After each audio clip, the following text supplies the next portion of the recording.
اعوذ باللہ من الشیطان الرجیم بسم اللہ الرحمن الرحیم ان اللہ و ملائکۃ یصلون علی النبی یا ایھا الذین آمنوا صلوا علیہ وسلموا تسلیما واستعینوا بالصبر والصلاۃ ان اللہ مع الصابرین ان للہ و انا الیہ راجعون۔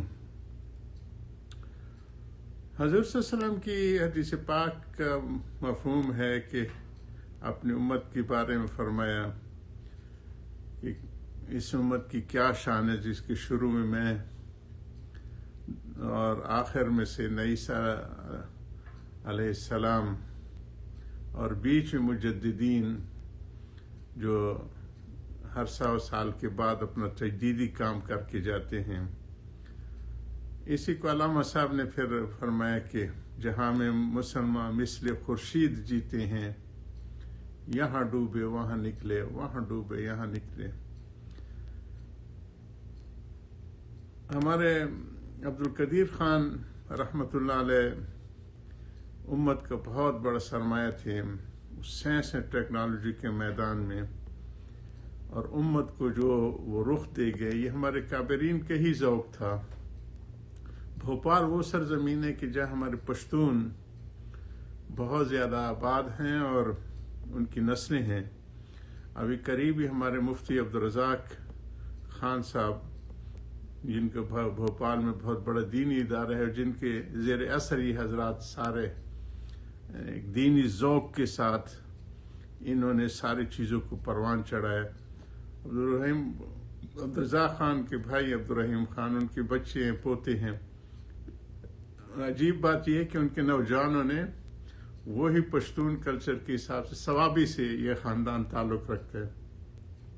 پختون زلمے ابھی تک انہوں نے برقرار رکھی ہوئی ہے اپنے حفاظت کے لیے اور اپنے عزت النفوس اور دین کی حفاظت کے لیے۔ ان کا غالباً ایک پختون زلمے کا وہاں ایک رسالہ بھی چھپتا ہے بھوپال میں۔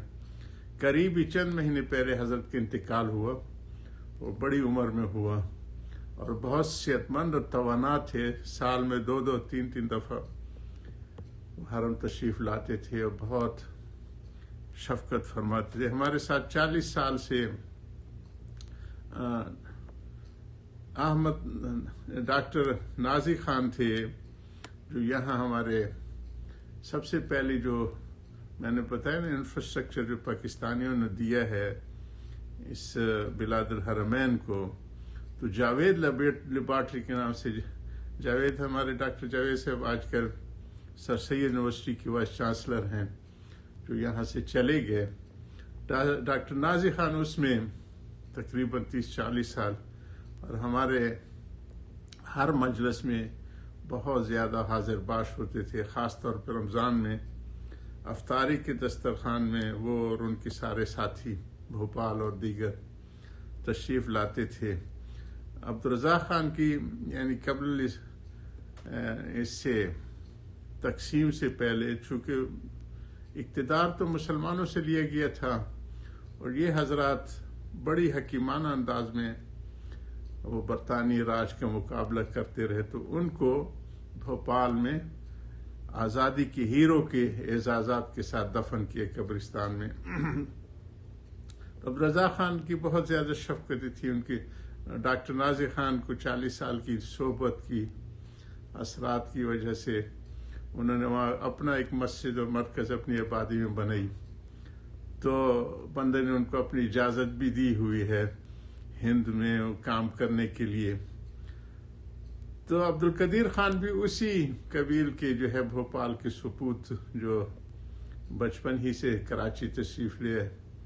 کراچی میں سائنس اور ٹیکنالوجی میں انہوں نے بہت محنت کی، پھر وہ ہالینڈ گئے، جرمنی گئے، اور میٹلرجی جو یہ ساری چیزیں سیکھنے کی ہیں۔ جی میں اکثر یاد دلاتے رہتا ہوں حضرت حکیم الامت کا جو انفاس عیسیٰ میں ہے، جو دونوں انہوں نے ان کے سرپرست تھے، دارالعلوم دیوبند کے بھی اور مظاہر علوم کے بھی، کہ میرا جی چاہتا ہے کہ اس میں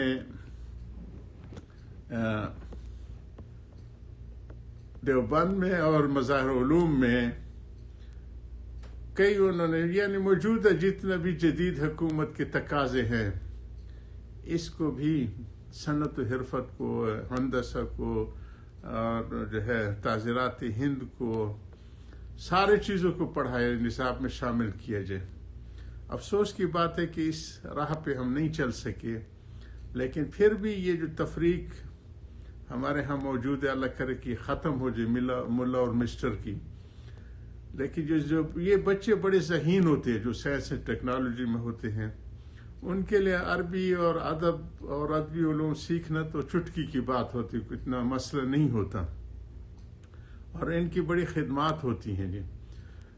ہمارے سید سلیمان ندوی رحمہ اللہ اسی جماعت کے وہ ہیں، ہر اول دستے میں ہیں، جنہوں نے پاکستان بانیان پاکستان اور اس کی خدمات دی۔ پھر حضرت شبیر احمد عثمانی صاحب پہلے ہمارے اسپیکر ہیں، اور پہلا جو ہے انہوں نے جھنڈا لہرایا یہاں پہ، اور پھر مشرق پاکستان میں ظفر احمد عثمانی صاحب، سارے حضرت حکیم الامت کی جماعت کے لوگ ہیں، اور ان کی تعلیمات کا اثر ہے۔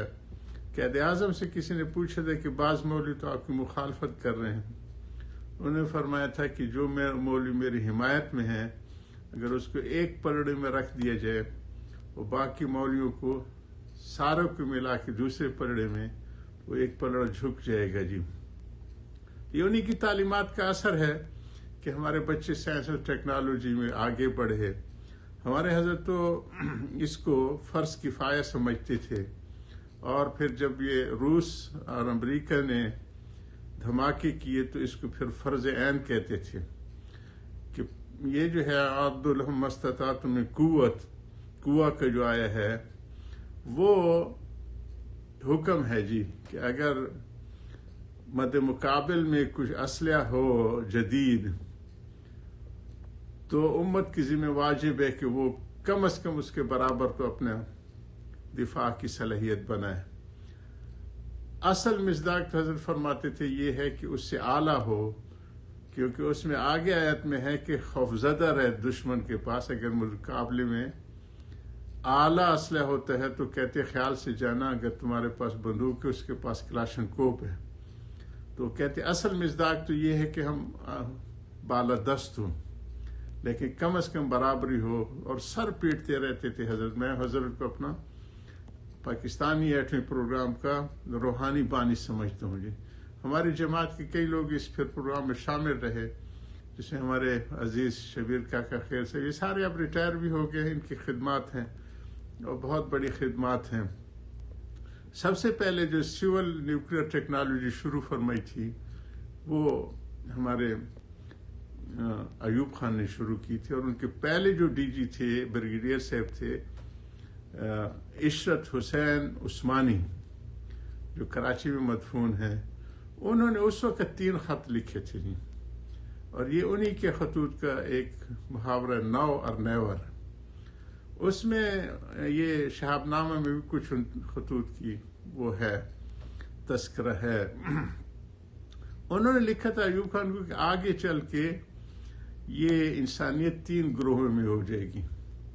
ایک تو وہ لوگ ہوں گے جن کو ایٹمی صلاحیت حاصل ہے،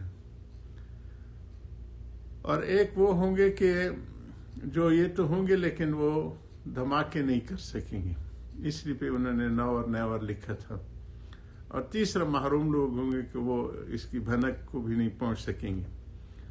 تو ایوب خان نے بڑی محنت سے اس کو آگے بڑھایا۔ پھر ہمارے ذوالفقار بھٹو کا یہ میں عربوں کو سناتا رہا، اوشب گھاس کھانے کہتے ہیں، اور حطف ہمارا جو یہ سیریز ہے کہ ناکل الشاب، ہم گھاس کھائیں گے، نسن الاحتاف، ہم جو ہے حطف سیریز کو بنائیں گے۔ تو یہ ہماری قوم کی عظیمت تھی۔ اس میں ایک جملہ تھا شاید ضیاء الحق کا تھا، ان کو کہا گیا کہ یہ تو بہت زیادہ خرچہ کے طالب ہے، تو انہوں نے کہا کہ آئی ول بیگ، میں جو ہے بھیک مانگوں گا، اثاثے بیچوں گا، لیکن یہ بناؤں گا نہیں۔ تو ہمارے قوم کی برما میں نے ذکر کیا تھا کہ 70 سال میں اس صلاحیت کو جس قوم کے بالکل پہاڑ اور ریگستان دیکھے یہ خیال کیا ہو کہ کیا تھا کہ 6 مہینے اپنی موت آپ مر جائیں گے. ایٹم بم کی صلاحیت ہے اور وہ بھی شاندار صلاحیت ہے. اور جو ہمارے میزائل ٹیکنالوجی ہے، اللہ تعالی ہمارے نوجوانوں کی حفاظت فرمائے جو اس عمل میں لگے ہوئے ہیں. وآخر دعوانا الحمدللہ رب العالمین. یا رب صلی وسلم دائما ابدا.